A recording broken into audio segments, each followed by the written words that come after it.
French President Emmanuel Macron is visiting the South Pacific.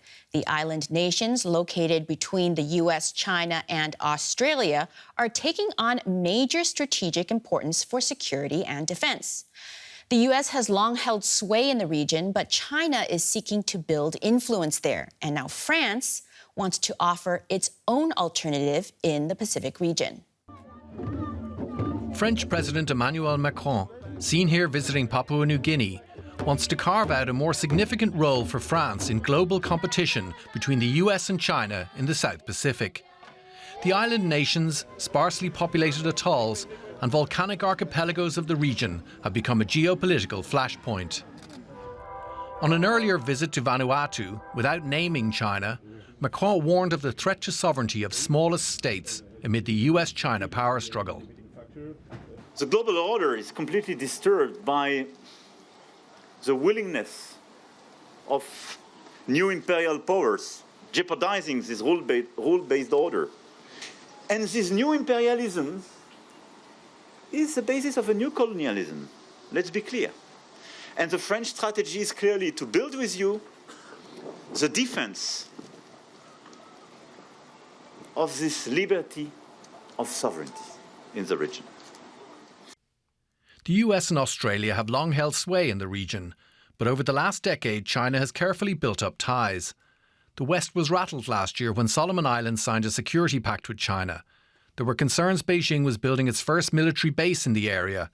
It could use this to press its sweeping contested claims over the South China Sea.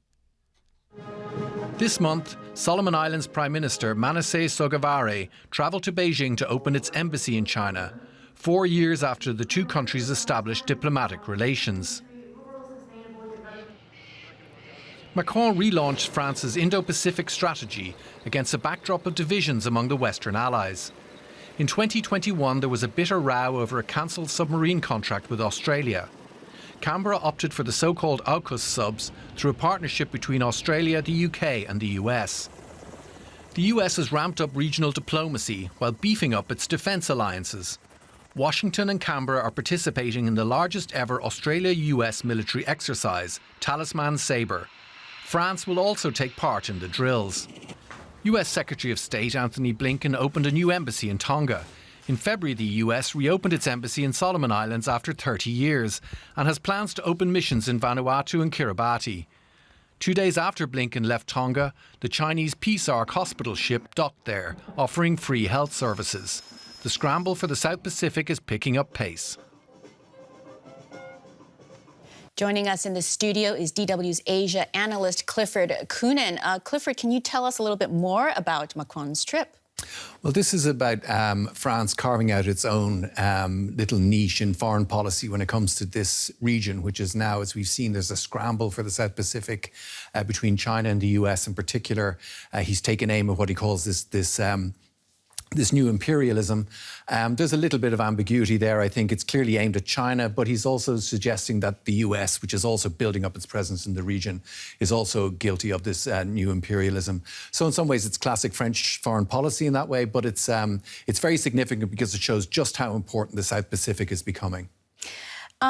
It might seem obvious because we mentioned that the South Pacific is caught between the US, China, and Australia, but can you tell us a little bit more about the military thinking into why this area is so important?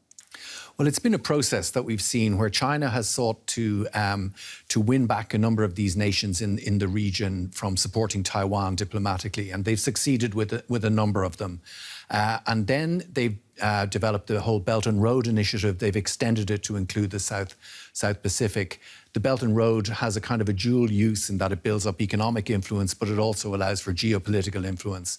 And I think when China signed a policing deal with the Solomon Islands, which also allows for stopovers, for military stopovers, that set alarm bells ringing. Because militarily, this is in the middle of a huge swathe of water, which means you need stopover points. And China can use support its claims in the South China Sea. So it's a very strategic area, militarily has a lot of significance. It can also be used to interrupt traffic between Australia and the US. It's really in a key position globally. Now, Europe has paid more attention to Asia in recent years, and I also can't help but think of NATO finally putting out a China strategy. To what extent is this driven by Europeans, or is it really a lot of pressure from the Americans on the Europeans? I think it's been driven very much by the Americans. There's a lot of pressure there on Europe to do more. Within Europe, there's a lot of pressure coming from the Eastern European and Central European states who are obviously completely rattled by what's happened with the Ukraine. But within the European response, as we can see with Macron's visit a little bit, and also with a certain ambiguity at times from Germany, these countries which are very much about focusing on economic ties and pushing their own interests, sometimes against the interests of both the European Union and of NATO in economic and military terms. I think there's an attempt now to show a much more united front, and I think this NATO, this statement on China has clarified a few issues. But there's still a lot of different opinions going around within the West, the Western alliance, on how to deal with China.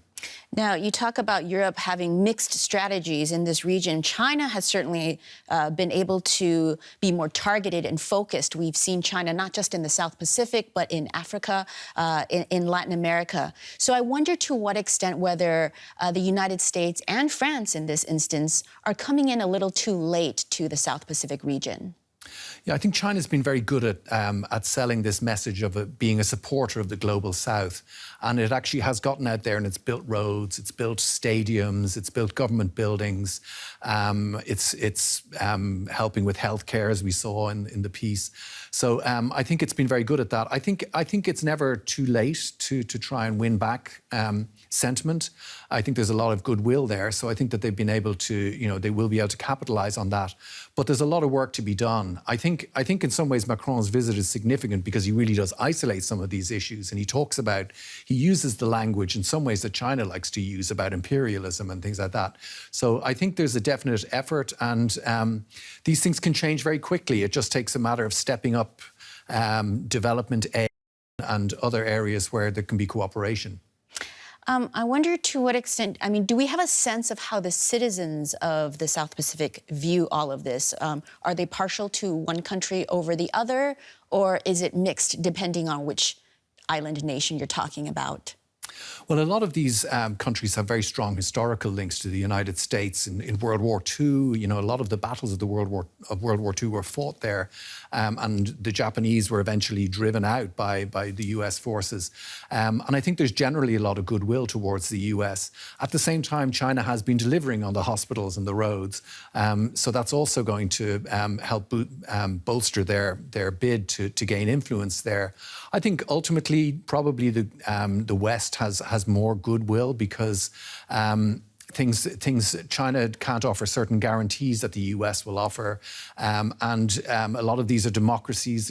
Perhaps they're not so comfortable with authoritarian governments. So ultimately, you would like to think, or you would imagine, that the West has an upper hand. But China has made a very strong case for its position in the region.